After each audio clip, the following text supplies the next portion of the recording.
with process, thinking it out, being intentional, not doing anything, and excuse my language, but half-ass, being planning, having a process, working smart, not just working hard. So the approach that we've taken with doing the docs and reviewing the docs is, it's been a thing where we've been afraid. It's Kaylee and I laughed about this because I get a lump in my throat when I get ready to send out docs. That's the exact opposite of being intentional, and that's the thing we want to get away from. So today, instead of having a meeting where I'm just doing a recorded training meeting, I want this to be interactive. I didn't get the chance to roll it out ahead of time to give you guys the opportunity to look at it.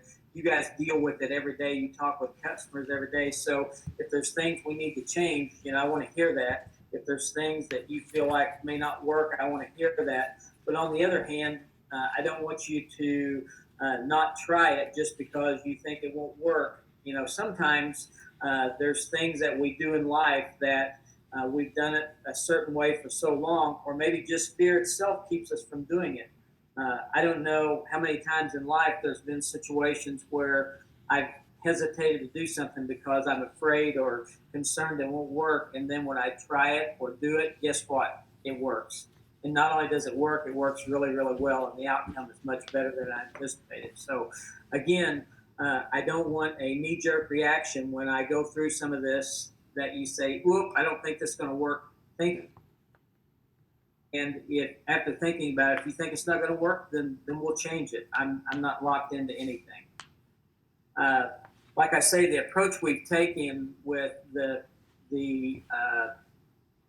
documents has been, we've been fearful, we've been reactive. We've tried to say the right thing. I've heard you guys go through docs, and it's almost, we try to say the thing to get the reaction or get the signatures, and you guys know what I'm talking about. And it's like everything else with our business. It's not that we did the wrong thing. We were just trying to get the docs signed or get things accomplished. There's even been a progression where at one point, we didn't require certain documents signed, and then we said, okay, we've got to have this and this signed every single time. So then we changed the verbiage in our word track so that we could get that signed. So again, we tried to say the right things to get that signed. We've even tried to shorten the docs. You guys remember that period of the document signing and the document reviews. We tried to make it less frightening. We tried to dumb it down so that it wasn't as scary. We tried that approach to maybe not just breeze through it, but try to make it less concerning for the customer. Kaylee Teamy tried to approach, take the deep breath before you dive into it, and not be nervous about it. So that her and I laughed a little bit about that. We tried the prayer and hope approach. Just dig into it and go through it fast and get it done. And these are all things that we've done. You could sum it up by us being reactive, but part of being intentional is being proactive. And I thought about this, and I thought, how can I get my point across of being proactive versus reactive? So I was going to ask, and I really want you guys to tell me, hey, Billy, for example, when you're out on the barge and you're guiding that thing up the river and there's barge traffic and you've got a lot of load on it, what if you're reactive versus proactive? What's going to be the results? And I would like to hear your answer.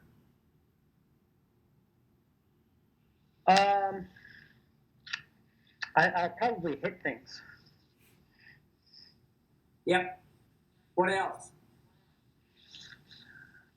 I won't go in a straight line. Yep. There's going to be damage. There is going to be damage. Josh, you're a motorcyclist, right? Come on. Yeah. So tell me the results of being reactive versus proactive riding a motorcycle? Probably your death. Yeah. So maybe less than death. What's some results? Paralyzed for life. Yep. Missing a limb. At the very least, some close calls with an I don't accident. want a motorcycle anymore. Anyway, you were the advocate for going through and making sure this was one of our love to play golf. Tell me some results of not being proactive with golf, but being reactive.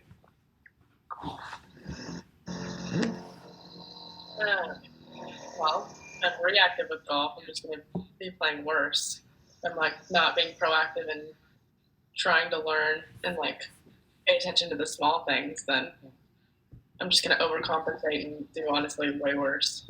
Yeah. Leon, you're into sports. So a football player goes out and he's reactive. He is not proactive. What happens to that guy on the football field? He'll probably be lost and not know which way to go or how to handle that play. Ultimately, what usually happens to a reactive football player, he doesn't have his heart in it if he is just out there kind of running around. What ultimately happens? He'll get hurt. He'll get hurt every damn time. Or get cut. One of the two. Yep. Stacy, I was going to ask you because I think this goes more in line with what we're talking about today. If a banker or a loan officer isn't proactive with all the documents and all the stuff, what happens if they're not proactive?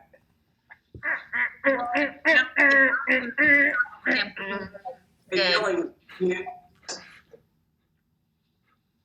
If we're not proactive with the documents and don't get everything executed in the banking world, you could end up losing money.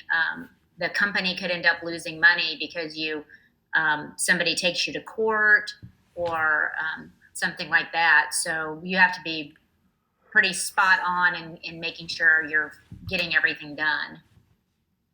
Right. So I think the point, you guys are understanding my point, is we've been reactive and the results hasn't been well. We haven't been 100% reactive, but we haven't been proactive. If we're reactive when we're selling, guess what happens? We don't close as many deals, but we're proactive. And by being proactive, guess what we've done? Alan, what were some ways we were proactive? You guys told me that you were spending all your time with calls that weren't fruitful. So guess what we did? What'd you guys do? Changed the process and educated people up front. Yep. There are so many things that we've done that's caused us to be proactive, and we're confident in what we're doing now. So the new approach that we're taking with doing docs is we're going to be intentional, we're going to be confident, we're going to be proactive, we're going to be understanding, we're going to be transparent, and the very most important thing we're going to be is fear's gone. You guys aren't going to be afraid of doing docs. You're going to be a professional. You know, it's like in selling a car in the automotive industry. You know, it's just a routine thing. We go in and we review the documents when we're getting ready to sell the car deal. And not only are we going to review the docs, we're going to ask the closing questions starting today when we review docs and close the deal. We're going to be direct. We're going to be to the point. And I also changed some of the docs around so that I used a little bit of wisdom in doing it. People have condition responses. And I don't know if you guys realize this or not. There's a little bit of psychology that went into it when I worked on this.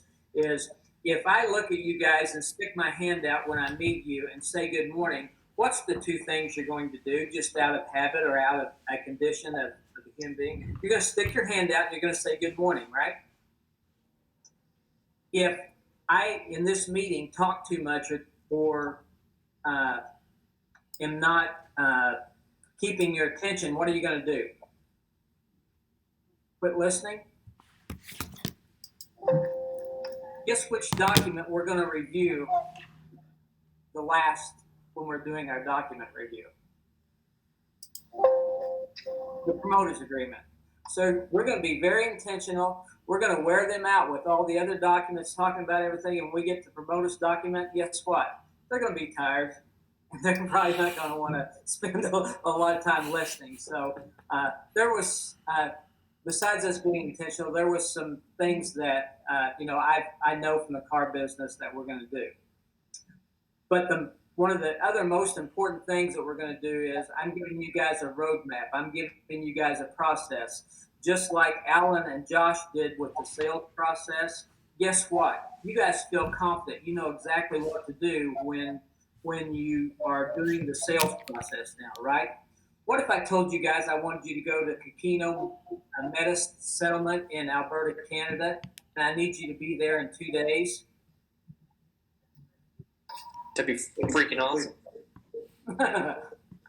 But would you know how to get there unless you had Google Maps or some other way?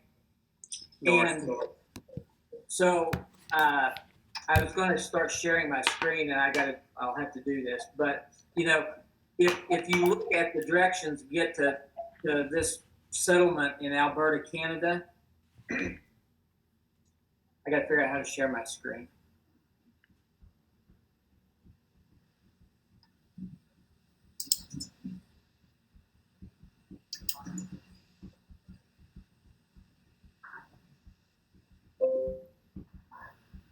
Can you guys see my build information screen?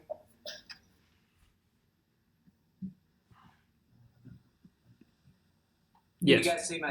Mm-hmm. Can you see my build process screen? Yep. I like it with the logo. Okay, so if I was to ask you guys to go to this settlement in Alberta, Canada, if you look here, here's all the directions. It would tell you specifically how to get there. I'm going to do the same thing with signing these documents. I'm going to give you guys a roadmap, and we're going to talk through it. You're also going to have this video that you can go back and look at, and we're going to have a review document so that you can review it. All of this is going to work together. Kaylee, this was your baby. You kept saying, let's review how to go over documents. So anyway, I'm going to use you for the person that I'm reviewing documents with, and we're going to start going through the review process. Okay? This won't be a real smooth thing because I haven't done it a bunch of times, but I'll just start going through it. You guys can stop and ask questions along the way. So the first thing I'm going to do is set up a time with an email, call, or whatever, and tell Kaylee that I want to set up a time to review the documents. Get Kaylee on the phone and tell her, that we're, ready to start reviewing the documents. I'm going to let her know that it's going to take about 15 minutes to review these documents so that I set up an expectation.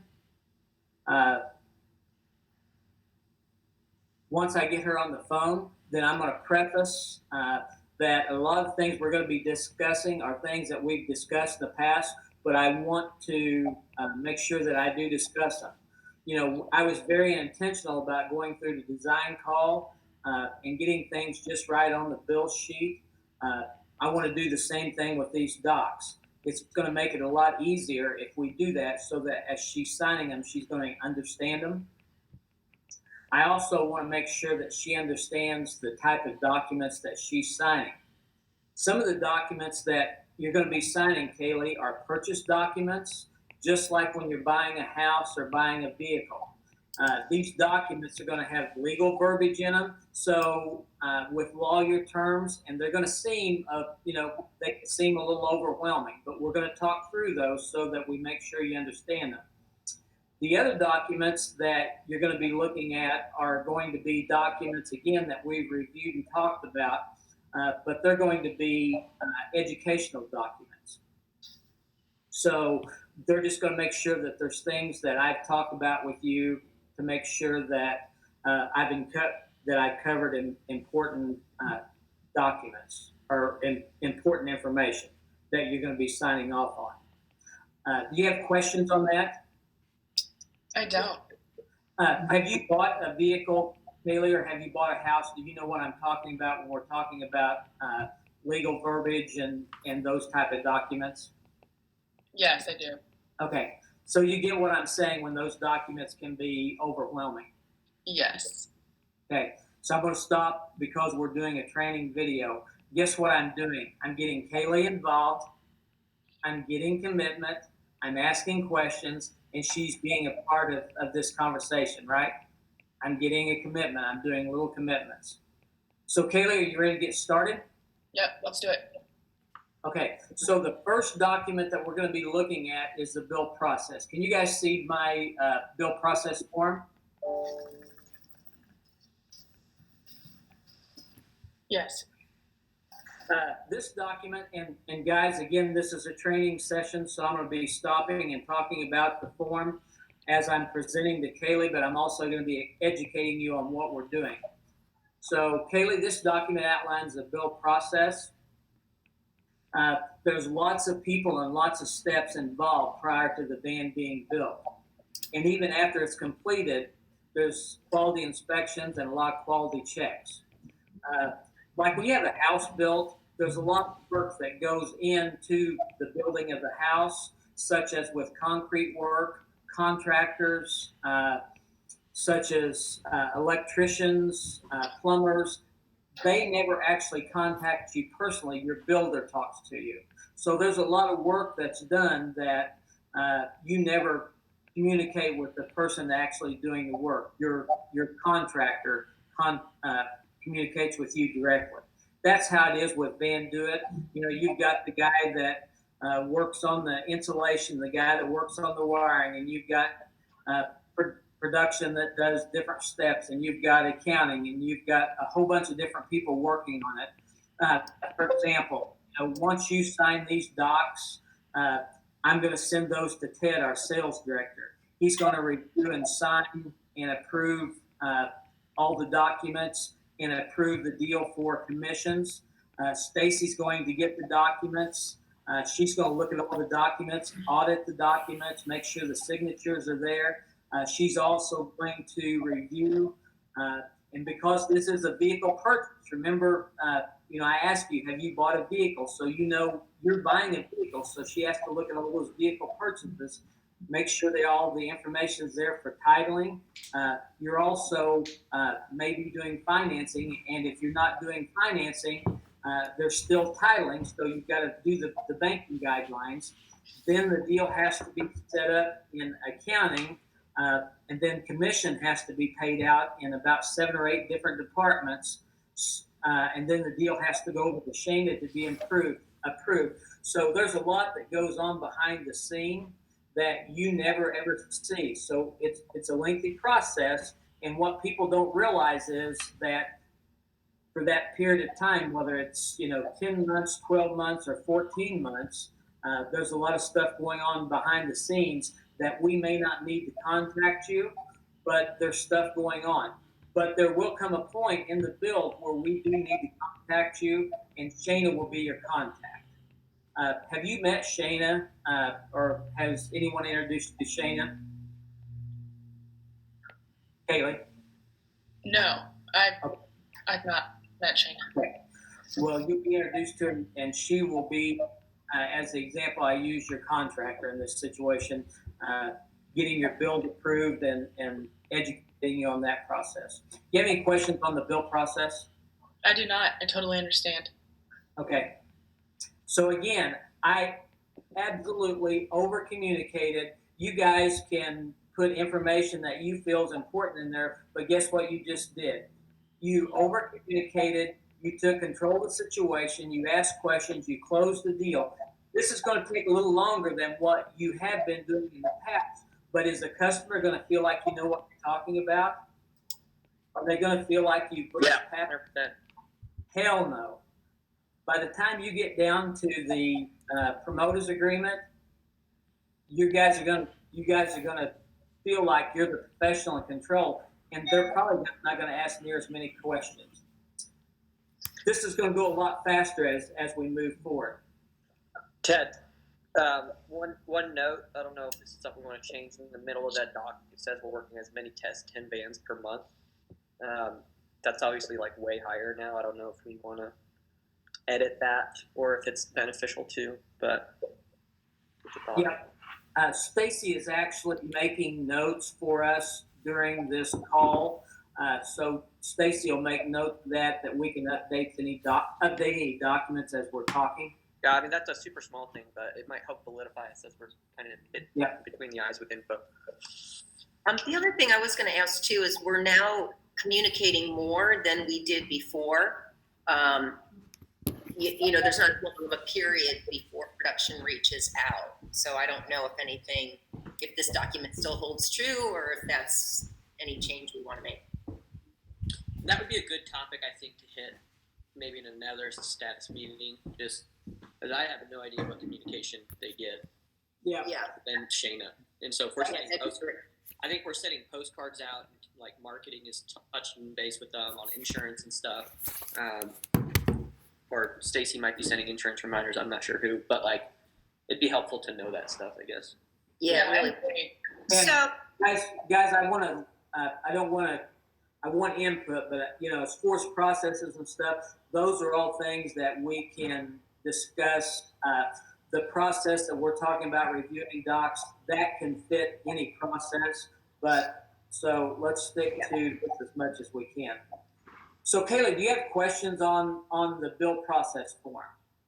I do not. Okay, the next stop that you're going to be looking at is the electronic approval. Because we're doing this online, we just need an authorization. The alternative to this is, and guys, you can do what you want to do. When I'm doing paperwork, you've got somebody that you're talking to. This is a very nervous point in the sales process for you and the customer. A lot of times I'll joke and tease with them if I have that kind of rapport. If I'm dealing with a attorney or somebody that is that I shouldn't joke with, I don't. But if I can joke with somebody, I will. So there's all kinds of things you can do here. But for example, when I sold several vans at one point, you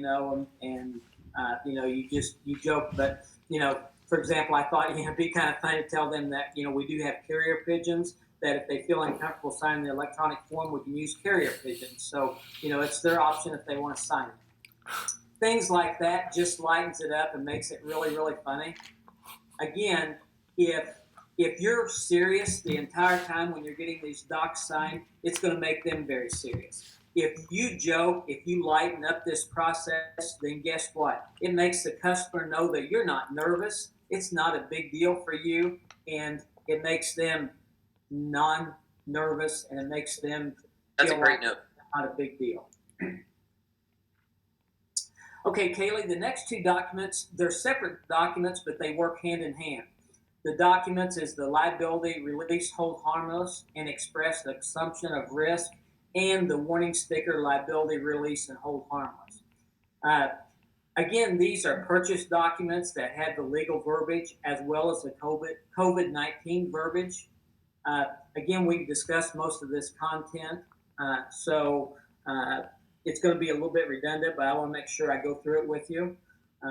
As we've talked about before, VanDoit chose to build on a passenger van. As we've talked about, there are a lot of benefits. However, in order to do that, it required us to design our upfit to allow it to work with all the factory equipment as well as the safety features. In fact, we've talked about the fact that Ford certified that our van would work with all the equipment and function properly, including the safety equipment, with the way we designed it. Basically, what this statement is saying is that we are not liable if you choose to operate the equipment differently than we designed it or in an unsafe way.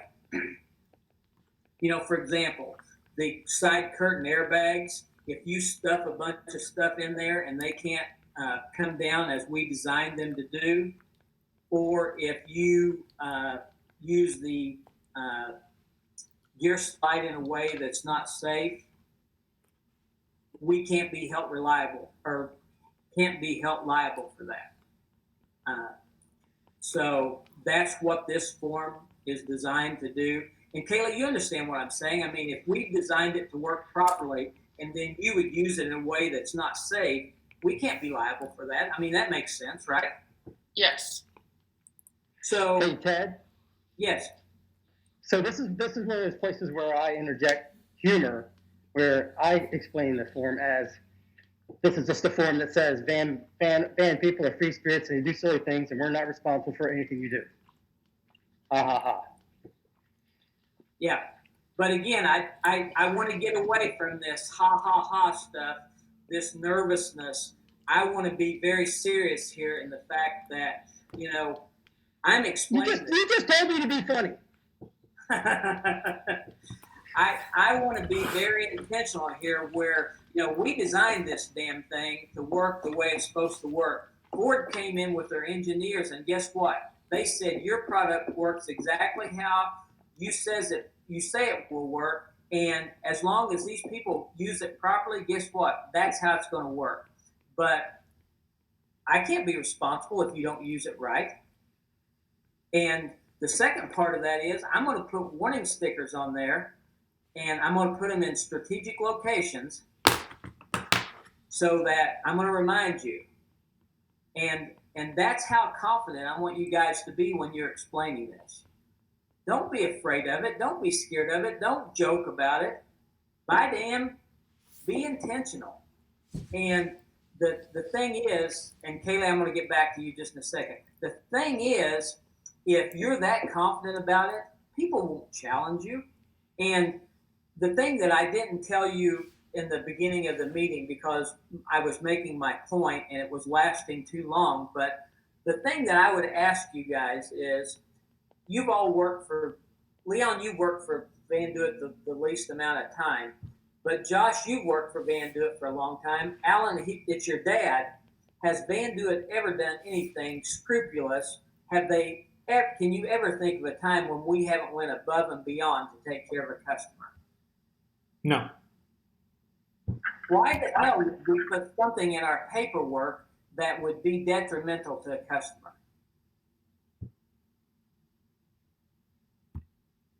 So if we go above and beyond to take care of our customers, and we're not going to put anything scrupulous in our paperwork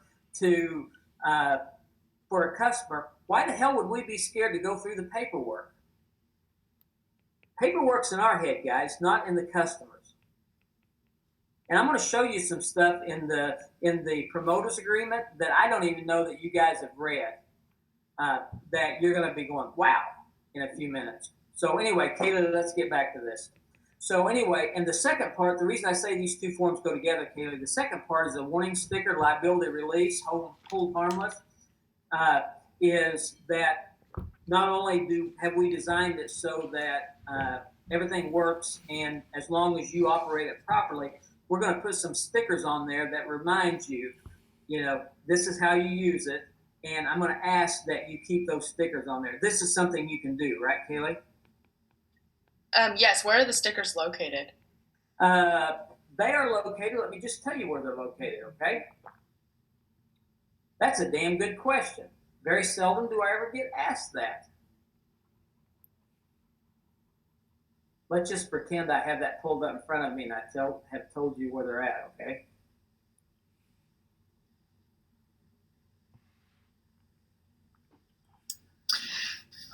And guys, at this point, I would also say, you know, if they ask about the stickers and location, you can also say, you know, explain to them where they're located, but also let them know that when they come to pick up their van, the production team will also go over those sticker locations with them. And the reason I'm asking you this, Ted, is I get asked this a lot. I don't know if other salespeople do, but so. And I want to, that's a good question, Kayla. And the thing I will tell you is if that's something you get asked, then by damn, we better have answers for it. Mm-hmm. And I have, and it's laid out in our thing. Brent, Brent and I had a long conversation yesterday, and it was in the context of finding the telephone number on the telephone app. And we just got to make sure that if it's something a customer needs an answer for, we've got to have it. Okay, so moving along, Van Duit's basic. Kaylee, the next one is Van Duit's basic warranty statement. And I will tell you that this is another one of those purchase docs. It's a legal document, but it's very simple. So there's 6 points that I just want to cover with you that the document goes through. The warranty for the upfit has the same time limits as the factory warranty, the Ford factory warranty. It's for 3 years, 36,000 miles. The chassis expires. Let me go back and start all over. The warranty for the upfit has the same time limits as a factory warranty, 3 years, 36,000 miles, and then it expires. But the Van Duit upfit warranty has a minimum of 1 year. So if there's less than 3 years or 36,000 miles, then we have a minimum of 1 year, 12,000 miles on our upfit warranty. All the warranty work for the chassis is covered by the Ford dealer. All the warranty work for the Van Duit upfit is covered by Van Duit. There's instructions for getting the warranty work completed. It also talks about the customer's responsibility when repairs are needed and the care and maintenance for your vehicle. And you'll notice that's at the very bottom. Kayla, do you have questions on that? I do have one question. So I know that I can extend the Ford warranty through Ford or your company, but can I extend the Van Duit warranty? I will tell you that's something that we're looking at. I'm hoping to have a answer, or hoping to have that available soon. Probably what we will do is once that becomes available, we'll be able to offer that to our customers, hopefully even to yourself, since it wasn't available at the time you purchased. Perfect. But my answer is right now, I just want to keep it really simple. Right now, no, hopefully in the future. Great. Guys, please make sure you take a look at the new warranty form. That is going to be included in the new documents. So as Ted had mentioned before, it's always a good idea to read the forms so you kind of understand what they consist of. Yeah, Ted, could you maybe touch on, I know in the past it mirrored it was like a year. Could you maybe go through, like, if you were asked a question on length, like how long does the warranty last, et cetera, currently? Elaborate on that, Josh. So I think before it was confusing, right, when we said that it was like 3 year, 36,000 mile bumper to bumper warranty. Obviously that starts, you're a year into that warranty if you have a year off lease, but Van Duit is like a year warranty. Is that correct? Or how long is it? The warranty for the Van Duit is it follows the warranty on the chassis. It's 3 years or 36,000 miles. So if there's 2 years or 24,000 miles left on the chassis, there's 2 years and 24,000 miles left on the upfit. If there is 6 months and 6,000 miles left on the chassis, Van Duit has a minimum of 1 year or 12,000 miles. Okay, just to be devil's advocate, because I got asked this the other day. If it's a new build, a new Van Duit build, why would that at all mirror the Ford chassis? I don't understand the question. You understand the question? So it's a brand new Van Duit build, and even though it's on a year-old chassis, why would Van Duit's warranty be dependent on the year and mileage of the chassis? If you're doing a brand new build, shouldn't that just have a... Well, because the maximum warranty that we do on a Van Duit is 3 years or 36,000 miles. So if you have a new chassis, it's going to be 3 years or 36,000 miles. That's the way that we determine the length of the warranty, and that warranty on Van Duit reduces. At the moment, that's the only way we have of limiting and putting parameters on the warranty. At some point. Do you understand my question though? So how does what you're asking is, it's a new warranty. Why can't it be just the standard 3 years or 36,000 miles whether the chassis has a year and 12,000 miles or 50,000 5-year mile warranty. Yeah, maybe a better way to ask is why is the wear and tear on the chassis affect a Van Duit build even, because a Van Duit build is going to be brand new, whether it's on a new chassis or a year-old chassis. So Yeah, you're basically asking why isn't it a standalone? yeah, why is it not like a standard, I guess? How does the wear and tear on the chassis affect the length that we would offer on a full Van Duit warranty? Right. Like, Josh, is my build gonna be less? I guess, like less reliable or something if it's on an older chassis, or that was just the question I was presented with, and I didn't fully know how to.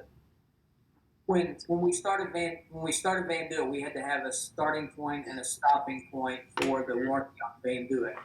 The cleanest way that we could determine to do that was to let it mirror the factory warranty, because our upfit is, Ford authorized. It's built on a Ford chassis, and a lot of the components inside the Van Duit build, the Dometic, the radio, all the other stuff has its own warranty, which is standalone warranty, which isn't in that.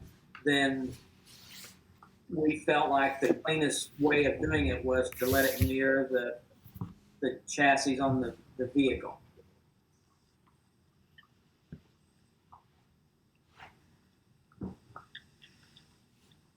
Does that answer your question? I don't know that it's a good answer. But Yeah, I don't feel like it's a great answer. I mean, it makes sense for us, but it I kind think of it's feels a like the client's paying the cost for that. Does that make sense for us? That is a Something question we aren't. I get asked a lot as well, and I kind of just put it back to the Ford Yeah, warranty. like that's usually something I try to avoid saying. Like I usually try to avoid going into that when I go through the warranty form, because every time I do, that question comes up. It seems like so. Yeah.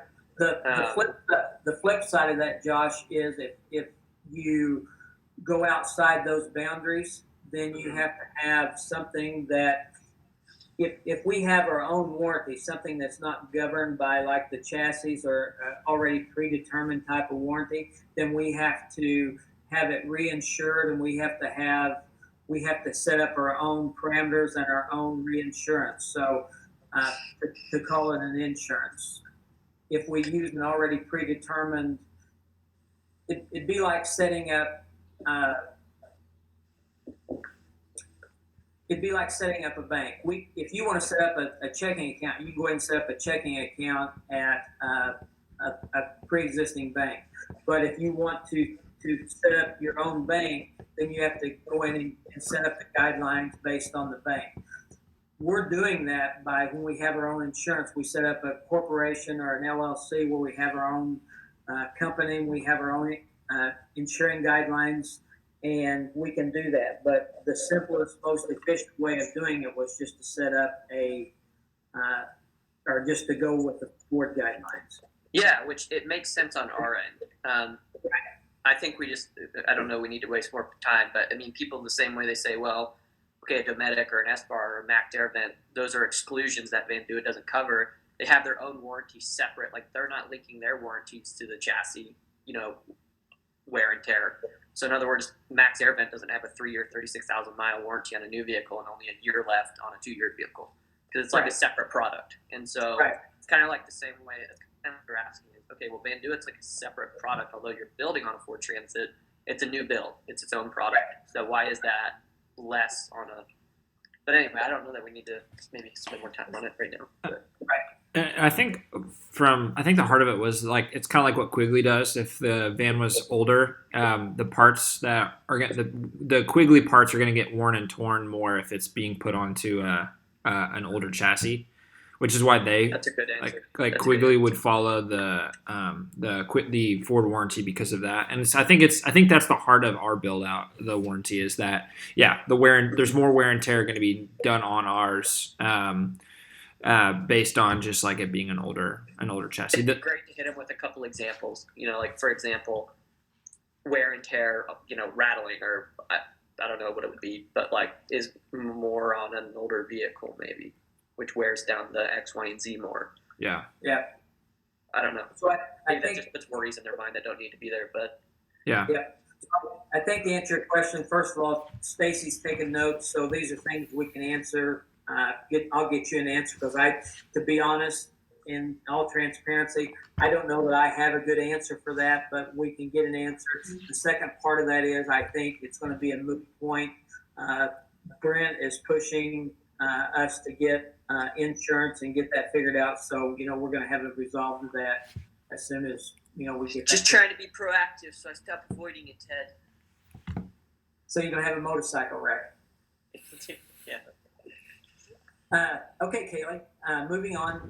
Van Duit photograph release form. This one's pretty self-explanatory, and you've heard me talk throughout the process. We just want to take a common sense approach. So basically, this is allowing us to post pictures of videos of your van. You have questions on that? Do I have to sign that? You do not have to sign that. If you don't sign that, what I'll ask you to do is I'll send an email basically stating that we can't be responsible for any photos that inadvertently get posted that are out of our control. So you can either sign this or sign the other one. It really doesn't make any difference. Again, the thing that I want to emphasize is, even with the promoters agreement, you posting or us posting, that's totally up to you. But we just have to protect ourselves if somebody else posts something that's out of our control. Yeah, I understand. I'm just not a huge social media person, so. So do you not want to sign that, Caleb? I'll read over it. I'm not sure if I want to sign it. Okay. So what are you thinking? I mean, I just don't really like pictures being tagged in my name on social media, just for my protection. okay. So why don't I go ahead and send you over the one that allows you not to sign it, so that we can expedite the documents if that works for you. That's perfect. Okay. Okay. The last two documents that we're going to be attaching that I want to review are the bill sheet and the ambassador agreement. The first one that I want to go through is the. You should have a non-compete. Shit, I didn't do that one. And a W-9. And W9. Which kind of ties in with the ambassador. But Ted, that's good because in the last couple times you told me to do documents, you said our promoter forms are grouped into 3 forms. And so you can kind of go into that. Yeah, so ambassador can technically be those 3. Okay, so what I'll do is I'll go back and do a extra video on the non-compete and the W-9. I will tell you, Brent and I had a conversation yesterday. We're going to be changing some of these what we require the changes on. So. I haven't had trouble with a non-compete in forever, so. So my question is, Ted, are you guys making changes to the forms? Because if so, No. For example, on the promoters agreement, probably we're not going to require putting a dollar amount down in the bottom now. You know how I've been approving that? We're probably just going to leave that blank.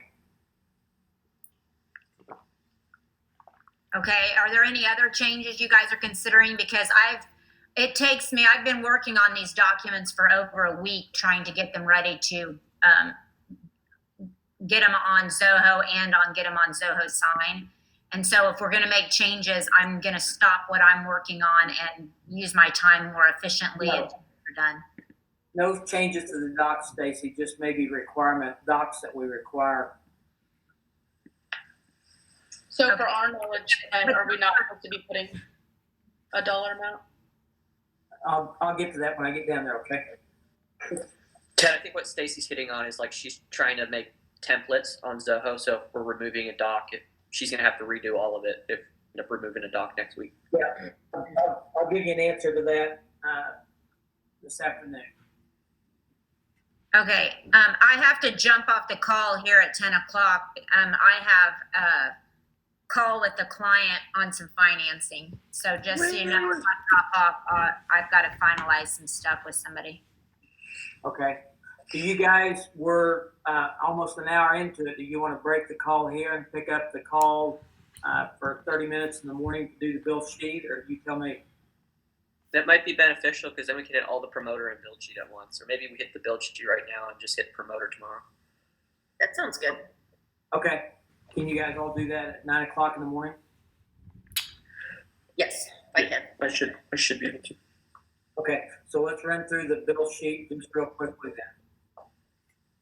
Okay, Kaylee, so the last two documents that I want to run through is the bill sheet.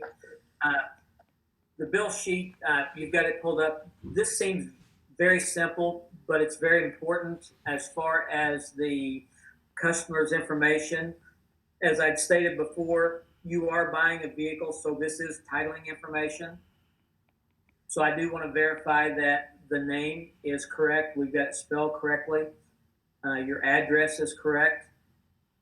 The city state zip code is correct, and the telephone number is correct. Are all those correct? Yes, everything looks good. Okay. Then, if you would, can you scroll all the way down to the back page?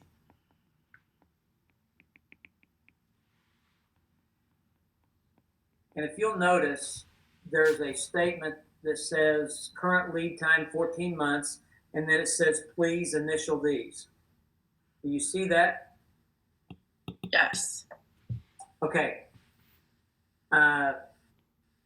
These are pretty much self-explanatory, and as I've said before, common sense, but I like to review them so that when you're signing, as I said before, it makes it a heck of a lot easier. The first one, what it's talking about is your first phase draw and the liability waiver. As we've discussed, if we don't have a first phase draw or a liability waiver, we cannot move forward, and we can refuse to reject your bill and return your first phase draw. But in your case, we have both of those once you sign them, so we'll be able to move forward. You have questions on that? I do not. Okay. Second one is, as we talked about before, you've agreed to the 12-month time frame, so we're basically compensating you with time. We're also doing the wrap. So in exchange for that, you're basically getting financial consideration incentives, and whether it's a financial consideration with equipment, wraps, whatever, we're partnering with Van Duit family. So there's certain expectations on our part.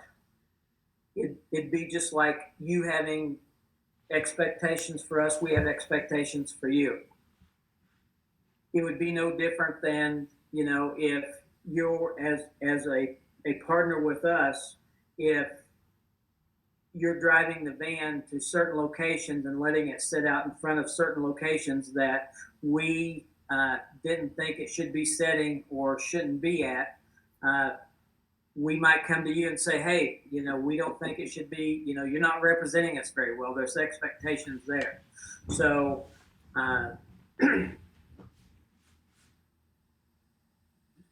hold on a second. I lost my damn space. So there's expectations on both parts. And if those expectations aren't met, then there could be ramifications for that. Do you have questions on that? I do a little bit, and maybe we can talk about I lost my place on that, so I was, instead of going off my notes, I was going off of my memory.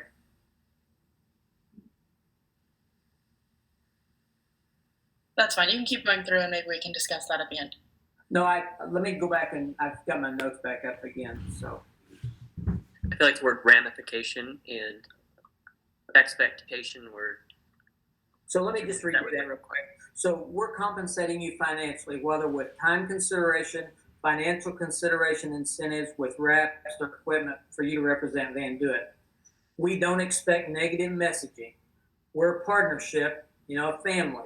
If we don't like the places you visit in your van, we're going we're not going to harass you, or we're not going to tell you you can't go there, and vice versa. If there's certain expectations there. We don't expect you to do negative messaging, and if you do negative messaging, there could be consequences. So I just want to make sure that you understand there are expectations on your part and our part. Do you have questions? No. Alan, Josh, I want you guys to chime in here. Go ahead, Alan. I usually, yeah. I mean, I think that works. I almost just like kind of the word track I use, and it seems to be received really well, and people understand it. Is, hey, like as a company who we like to partner with our customers, but then even as you guys were setting you up as ambassadors. If you guys have issues with us or with our van or whatever, we want to hear about it because we always want to be better, but we don't want to hear about it from social media or from somebody else saying that you were you were contributing to negative messaging, or essentially you're just talking bad about us. And so, yeah, this is just an agreement that you will not do that. Essentially, that's just kind of how I word it. I don't know if that's avoiding it. Because it might be, but that's how I usually say it. Okay. Yeah, I would say the way I do it is similar, or I just say, look, I mean, Jared always says you have to repeat something 7 times. So I'm kind of hinting and saying, like, hey, we're a company that when we do business, we're entering a relationship together. And so that's a big reason why we build the way we do, is so that not just we can support you through design and research and financing, but as well as on the back end. It's big for us. And so as of that, basically for us to do business and to join a relationship together, we both agree to not slander and spread negative information. Now, obviously, we do not block freedom of speech. We support that. That's why we support things such as the Facebook Owners Group. And so you're free to go talk about, if you're having an issue with your air vent, or you're having questions about, are there better bug nets out there, or like some of the topics we've seen out there, like that's okay. What's not okay is to, use social media as the court system and go there for, before we even ever get to know about an issue or get a chance to solve it, come together and work through it, using social media to slander with cursing and big whatever you might, see on there. That's typically along the lines of what I say. I like both of those. Mine, I was getting down towards the end of my notes, and I guess the point I want to make is I want to be straightforward with them. I want to tell them there's expectations. We're in a partnership, we're in a family, and, those expectations, I don't want to sugarcoat it. There's expectations. So, because we are compensating them, we want them to do the right thing, and vice versa. So however you do it, just don't be afraid. We in the past we've tended to beat around the bush sometimes, and those are good, straightforward conversations. But don't be afraid to hit it head on. Yeah, I mean, one thing I'll say, hitting it head on, but definitely, hitting the reasons why we're doing it that way, I think it's huge. So I think you have to go like into an over amount of detail there, almost, or else you get the people, I just don't want to sign the ambassador. Then if you're telling me all I get is, referral fees, then, it's not worth it. Like, hands off type thing. And so I like the fact that we put it in this build sheet a lot, because now it's like for us to do business and have a relationship together, like this is just something we have to agree on. Yeah. And if we don't, I've even said the statement before of like, honestly, with us, being limited on how many vans we can build, and, we're very much want to join customers who love the product, and we want to promote, have that relationship and a good one. So if that's not something we can agree to do, then we'll move on. We've got other options for you. Yep. So next one is things happen out of our control. COVID was a perfect example. Even though 90%. We're at 90% of our on-time deliveries. And then, actually read the statement. Van Do is not responsible for delays that pertain to but not limited to supply shortages. Again, read through that, make sure they understand it. The fourth one simply says, if we cannot get you financing, we will return your first phase draw. I emphasize if we cannot get you financing. The fifth one, as I said earlier, these are just common sense statements, but it has happened. I agree, we agree that I cannot attempt to broker, bootleg, or otherwise sell a van that I have not paid for in full or taken possession of. And then last, the state of Missouri, we do not collect sales tax, so you will be responsible for paying your sales tax when you license it. And then the last thing is going down to the bottom of the agreement and talking through the additional notes, making sure they understand that, what you guys have agreed to, so that that's out there and there's no questions or concerns on that. So again, the thing that I want to wrap up with our meeting today is that we take the approach that we're confident. We just over communicate. We over explain. We are not afraid to talk through every aspect of these documents. You guys understand it. And guess what? If you've been spending 15 minutes going through this document, it may take 30 minutes, but an additional 15 or 20 minutes, guess what? That's going to eliminate a whole lot more concerns and questions and issues down the road. The other thing is, when you're going through these documents, how much time do you spend stressing it? You're going to be eliminating, some of the stress in your life by taking this approach. Let's be intentional starting today with going through those docs. Don't be afraid of it. Don't be afraid of losing a deal. Don't be afraid they're not going to sign. Trust me, if you get somebody that doesn't want to sign a document or that doesn't want to sign some part of the document or whatever, get me on the phone with them. I'll handle it with you. I've always got your back. I'm not afraid to get on a phone call with somebody. We'll do it together. Deal? Let's be intentional.